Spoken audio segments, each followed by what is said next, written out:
Et quand cet homme vit qu'il ne pouvait le vaincre, et il toucha l'emboîture de sa hanche. Et l'emboîture de la hanche de Jacob fut de mise. Bon, Jacob aussi a fait encore Pendant qu'il en luttait avec lui.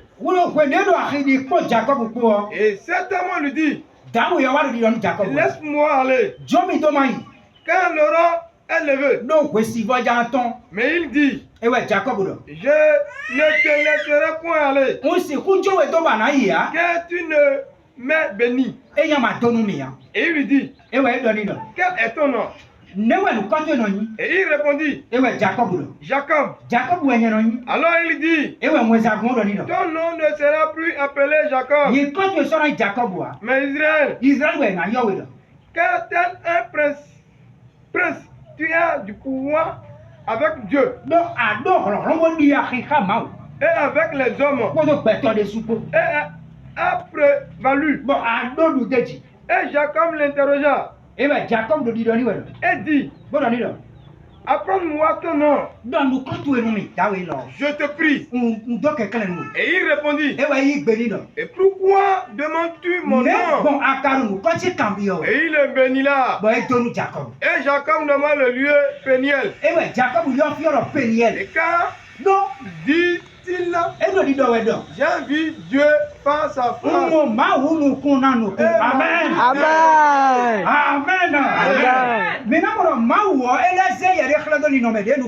Ici, Dieu s'est montré dans une dimension visible. Parce que quand il vient sur la terre, il doit montrer la dimension.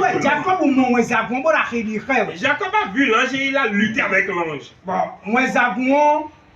Et l'ange a béni finalement Jacob. Jacob a demandé son nom, mais il n'a rien dit.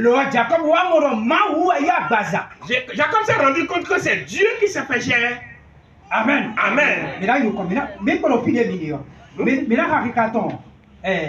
Chapitre 35, verset 9 à 15. Genèse 35, verset 9 à 15. Et Dieu apparut encore à Jacob. Lorsqu'il venait de Padan Aram. Et il le bénit. Et Dieu lui dit, ton nom est Jacob. Tu ne seras plus appelé Jacob, mais Israël sera ton nom. Et tu lui donnas le nom d'Israël. Et Dieu lui dit, je suis le Dieu Tout-Puissant. Augmente et multiplie une nation. Même une multitude de nations naîtront de toi. Des rois sortiront de tes reins. Je te donnerai le pays que j'ai donné à Abraham et Isaac. Et je donnerai ce pays à ta postérité. Merci. Amen. Amen. Vous allez constater que ici, l'ange que Jacob avait vu, c'était Dieu. Ça veut dire que Dieu se montre dans la dimension. Ne pas connaître ces choses font que quand on parle de Jésus, on parle de Jésus. Amen. Alors que Jésus-Christ, c'est Dieu qui s'est fait chair. Amen. Lisons dans Exode. Exode 6, 2 à 6.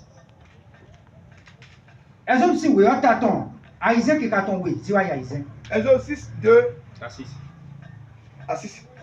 Et Dieu parla à Moïse. Et lui dit, je suis l'Éternel. Je suis apparu à Abraham, à Isaac et à Jacob comme le Dieu Tout-Puissant. Mais sous mon nom, l'Éternel, je n'ai point été connu d'eux. Merci beaucoup. Mika, chapitre 3, verset 2. Exode chapitre 3, verset 2. 3, verset 2. 3, 2. Et l'ange de l'Éternel lui apparut dans une flamme de feu du milieu d'un buisson. Et il regarda. Et voici, le buisson était tout en feu. Mais le buisson ne se consumait pas.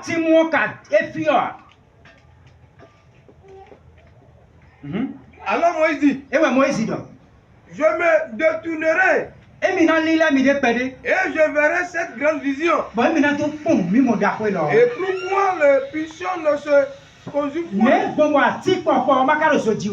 Et l'Éternel vit qu'il se détournait pour regarder. Et Dieu l'appela du milieu du buisson. Et dit, Moïse, Moïse. Et il répondit, mais voici. Et Dieu lui dit, n'approche point d'ici. Ôte tes souliers de tes pieds, car le lieu où tu te tiens est puisqu'il dit, je suis le Dieu de ton père, le Dieu d'Abraham, le Dieu d'Isaac, et le Dieu de Jacob. Et Moïse cacha son visage, car il craignait de regarder vers le Dieu. Amen. Dieu, les yeux ne le voient pas. Moïse a eu peur de regarder Dieu. Ça veut dire qu'il regardait Dieu. Quel Dieu? Dieu qui s'est fait qui s'est transformé en feu et qui était en train de brûler dans un buisson. Mais le buisson n'était pas consumé. Pour que Moïse puisse voir Dieu, il ne peut pas regarder dans l'air. Il devait voir Dieu à travers quelque chose. Et le feu est le moyen employé par Dieu pour se faire. Nous avons vu qu'Abraham a vu Dieu au travers des ondes. Jacob a fait pareil. Mais Moïse a vu Dieu maintenant à travers un buisson ardent. Dieu le sait, qui est esprit, qui se montre dans plusieurs dimensions.